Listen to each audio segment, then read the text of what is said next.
High বন্ধুরা, আশা করি সবাই ভালো আছেন। আজ আবার স্বরূপ স্ক্রিন প্রিন্টিং এর পক্ষ থেকে স্ক্রিন প্রিন্টিং এর টিউটোরিয়ালের দ্বিতীয় পর্ব নিয়ে আপনাদের সামনে হাজির হয়েছি। তো স্টেপ বাই স্টেপ দেখাবো, একটু দেখে নেন।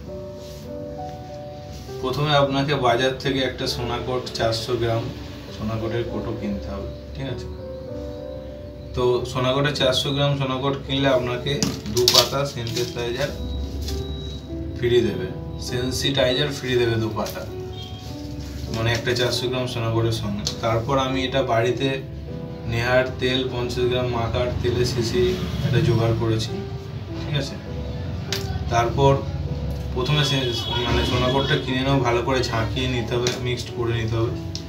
তারপর এই যে সেন্সিটাইজার পাতা বাজার থেকে কিনে এনে একটু জমাট বাঁধার মতো থাকে, কিছু দিয়ে ঘা মেরে তারপর একটা 400 গ্রাম সোনাকোটে এই নেহা নারকেল তেলের শিশিতে আপনার মানে গুঁড়ো করে এতে ঢেলে দিতে হবে। তারপর আপনাকে ভিডিও আমায় বিস্তারিত দেওয়া আছে, তবু তাও আমি যেহেতু বলছি একটু আর একবার বলে দিচ্ছি।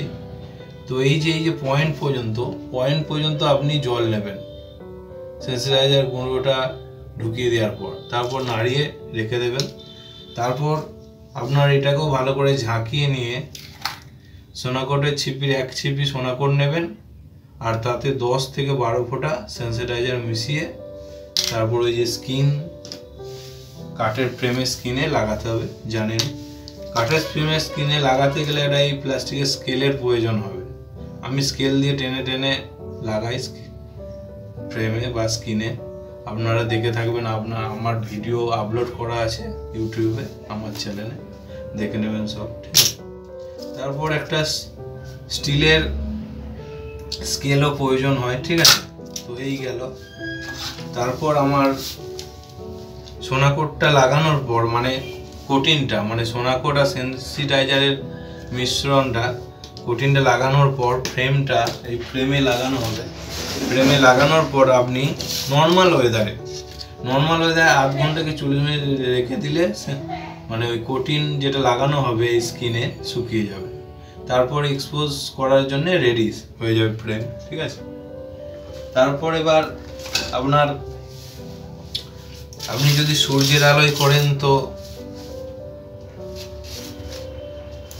আচ্ছা, আর একটা কথা যেটা হচ্ছে এই যে আপনার এক্সপোজ করতে গেলে প্রথমে আগে কম্পিউটারের এই টেসিং পেপার, এটাকে টেসিং পেপার বলে, টেসিং পেপারে আপনার প্রিন্ট আউট বার করে আনতে হবে যে ম্যাটারটা আপনি এক্সপোজ করতে যাচ্ছেন বা ছাপ তুলতে যাচ্ছেন, ঠিক আছে? এই হচ্ছে টেসিং পেপার গেল, ঠিক আছে? তারপরে এই যে টেসিং পেপারে আমার একটা বিয়ে বাড়ির ম্যাটার ছাপ তোলা আছে, প্রিন্ট আউট বার করা আছে, ম্যাটার মাস্টার কপি বার করা আছে, এটা এক্সপোজ তোলা হবে, ঠিক আছে? তারপর আপনার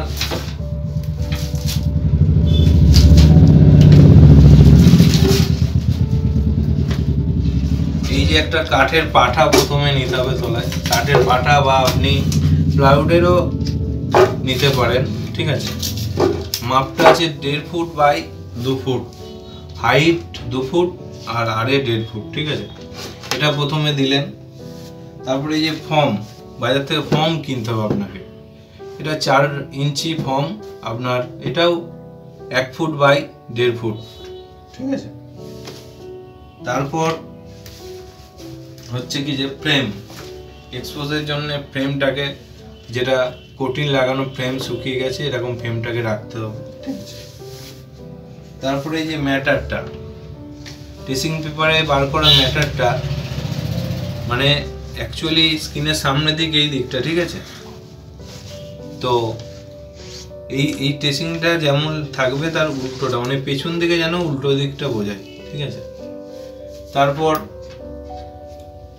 এই যে কাঁচ, এটাও 2 foot by 1.5 foot, sorry 2 foot by 1.5 foot, হ্যাঁ সরি 1.5 ফুটের কাঁচ এরকম স্কিনে এরকম চাপ দিতে হবে, ঠিক আছে? তারপর স্কিনটাকে ধরতে হবে এইভাবে, ঠিক আছে? এইভাবে ধরে রোদে যদি নিয়ে যেতে চান রোদে নিয়ে যেতে হবে। রোদে নিয়ে গেলে আপনাকে 2 মিনিট রোদে রাখতে হবে। 1 থেকে 1 2 3 করে গুনে 120 পর্যন্ত গুনে রোদ থেকে নিয়ে যেতে হবে। তারপর তো জল দিতে হবে, সেটা নেক্সট পর্বের ভিডিওতে আমি বলে দেবো কি করতে হবে, ঠিক আছে? তো এই যে আমি যদি আমার লাইট বক্স নেই, আমি এই সানগানের মাধ্যমে আমি এক্সপোজ করি, ঠিক আছে? তো সানগানে এটা 500 ওয়াটের টিউব আছে, ঠিক আছে? হ্যালোজেনের টিউবটা 500 ওয়াট। তো এইটাতে আমি এক্সপোজ করলে আমি 2 মিনিট এক্সপোজ করি, তার মানে 1 থেকে 120 মুখে গুনবো, তার মধ্যে এক্সপোজ কমপ্লিট হয়ে যাবে, ঠিক আছে? আচ্ছা, কাঁচটা বলা হয়নি যে কত এমএম, কাঁচটা হচ্ছে 6 mm মোটা, ঠিক আছে? এই ভিডিওটি প্রথম থেকে শেষ পর্যন্ত স্কিপ না করে দেখুন। আশা করা যায় স্ক্রিন প্রিন্টিং ব্যাপারে আর কোনো প্রশ্ন আপনাদের মনে থাকবে না। যদি কোনো উপকারে লেগে থাকে এই ভিডিওটি, চ্যানেলটি সাবস্ক্রাইব করুন, বেশি করে শেয়ার করুন, লাইক করুন, কমেন্ট করুন। সবাই ভালো থাকুন। তৃতীয় পর্ব ভিডিওর জন্য অপেক্ষা করুন। আজ এখানে এ পর্যন্তই।